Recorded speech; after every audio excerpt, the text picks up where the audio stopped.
Myself Deepika Gupta and my roll number is 4710120017. My topic is normal basis. Let K be a finite separable normal extension of field F and GKF is equal to tau 1, tau 2 up to tau n be the Galois group of K over F.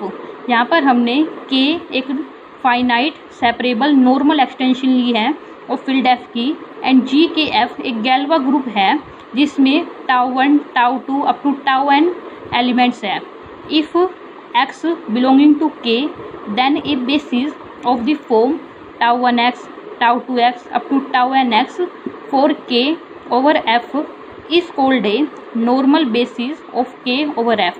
अगर x कोई भी एक element जो belong कर रहा है K से, then एक बेसिस फॉर्म करेगी tau 1x, tau 2x up to tau nx for K over F. इस बेसिस को हम नॉर्मल बेसिस कहेंगे of K over F. Now it's theorem.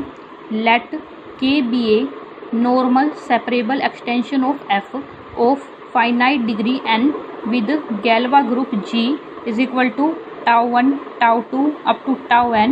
The subset x1, x2 up to xn of K is a basis for K over F if and only if the matrix tau I xj is non singular. इस theorem में हम लेके चले हैं कि K कोई भी एक नॉर्मल सेपरेबल एक्सटेंशन है ऑफ F की जिसकी फाइनाइट डिग्री है n with Galois group G is equal to tau 1, tau 2 up to tau n. इस थ्योरम में हम प्रूव करेंगे कि जो सबसेट है x1, x2 up to xn of K over F वो बेसिस बनाएगी इफ़ एंड ओनली इफ़ जो matrix tau I xj is non singular. Proof. Suppose that matrix tau I xj is non singular. इसमें सबसे पहले हमने सपोज कर लिया कि जो मैट्रिक्स है tau I xj non singular है. Since dimension of K over F is equal to n, firstly we saw that the subset x1, x2 up to xn is linearly independent over F. इसमें सबसे पहले हम ये दिखाएंगे कि जो subset है x1, x2 up to xn है वो लीनियरली इंडिपेंडेंट होगा ओवर F. इसके लिए हमने सपोज कर लिया a1 x1 plus a2 x2 plus up to an xn is equal to 0 where a1 a2 up to an है वो बिलोंग करेगी कैपिटल F से, which is equation first. Now apply tau 1 on equation 1 and we get tau 1 a1 x1 plus tau 1 a2 x2 plus up to tau 1 an xn is equal to 0 and this implies tau 1 a1 tau 1 x1 plus tau 1 a2 tau 1 x2 plus up to tau 1 an tau 1 xn is equal to 0 and this implies a1 tau 1 x1 plus a2 tau 1 x2 plus up to an tau 1 xn is equal to 0. Similarly, apply tau 2, we get a1 tau 2 x1 plus a2 tau 2 x2 plus up to an tau 2 xn is equal to 0. And similarly, apply up to tau n in equation 1, we get a1 tau n x1 plus a2 tau n x2 plus up to an tau n xn is equal to 0. So we get a homogeneous system of an equation with matrix of coefficient tau I xj is non singular. ऐसे हमें एक homogeneous system of an equation of matrix मिल गई जिसके matrix of coefficient जो tau I xj है वो non singular है. तो दिस इम्प्लाइज जो a1 is equal to a2 is equal to up to an वो 0 हो जाएगा. हैंस वी गेट जो सबसेट है x1, x2 up to xn is linearly independent and vector space kf has dimension n. तो जो हमारे पास subset है x1, x2 up to xn है वो लीनियरली इंडिपेंडेंट आ गया. एंड एज वी नो जो डायमेंशन है k की ओवर f वो हमें फाइनाइट गिवन हुई है which is n. Hence set x1, x2 up to xn is maximally independent set finitely dimension space, so it is becomes basis of K over F. Hence जो set है हमारे पास x1 x2 up to xn है वो maximally independent set बन जाएगा जिसकी finite dimension space है। सो जो ये सेट है वो हमारे पास बेसिस बन जाएगी of k over f। Now we prove converse part. Suppose that the matrix tau I X J singular. यहाँ पर हमने जो matrix tau I X J है उसको सिंगुलर लिया है।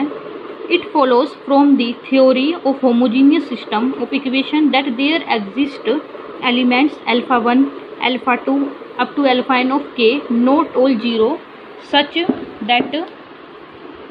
यहाँ पर जो मैट्रिक्स है वो सिंगुलर है तो यहाँ पर फ्रॉम द रिजल्ट है जो होमोजीनियस सिस्टम ऑफ इक्वेशन से एलिमेंट्स एग्जिस्ट करेंगे alpha 1 alpha 2 up to alpha n of k not all zero such that alpha 1 tau 1 x1 plus alpha 2 tau 1 x2 plus up to alpha n tau 1 xn is equal to zero.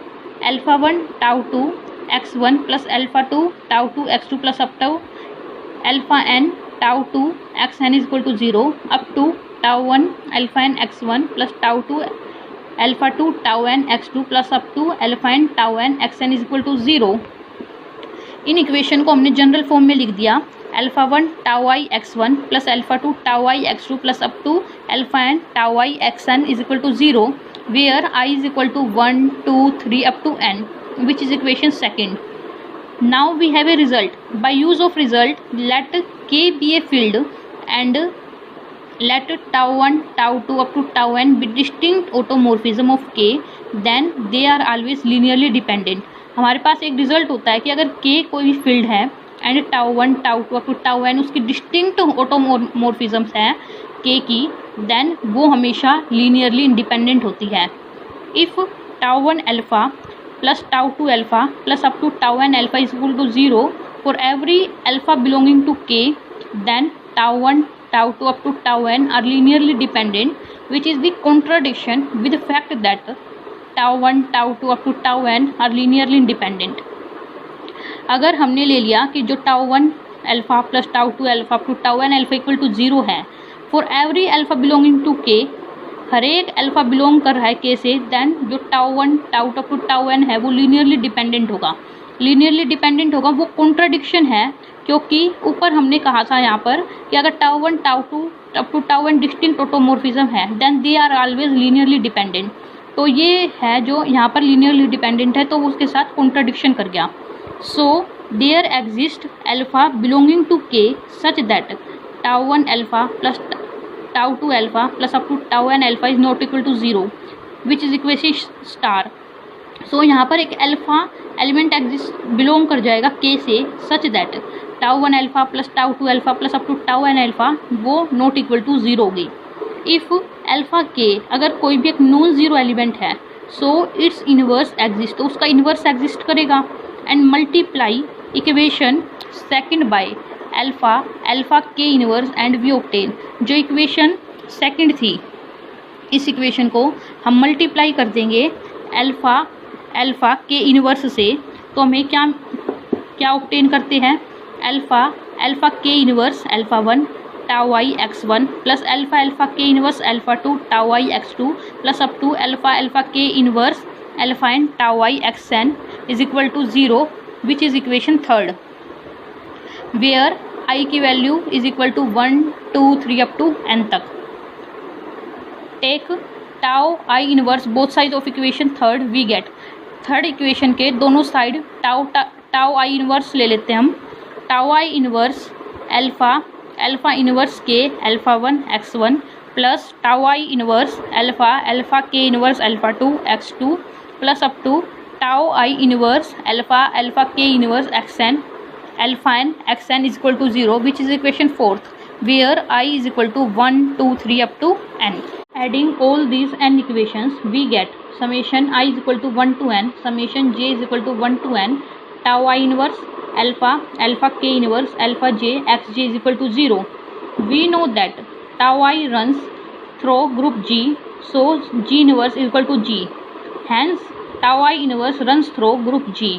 Then we get summation I is equal to 1 to n summation j is equal to 1 to n tau I alpha k inverse alpha j x j is equal to 0, this implies summation j is equal to 1 to n x j summation i is equal to 1 to n tau i alpha alpha k inverse alpha j is equal to 0, which is equation 5th. Now when j is equal to k, then summation I is equal to 1 to n tau I alpha alpha k inverse alpha j becomes summation I is equal to 1 to n tau I alpha. So by use of equation star we have summation I is equal to 1 to n tau I alpha is not equal to 0.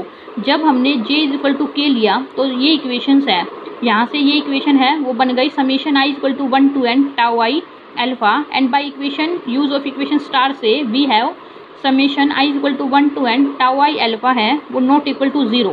So coefficient of x k in equation 5th is not equal to 0.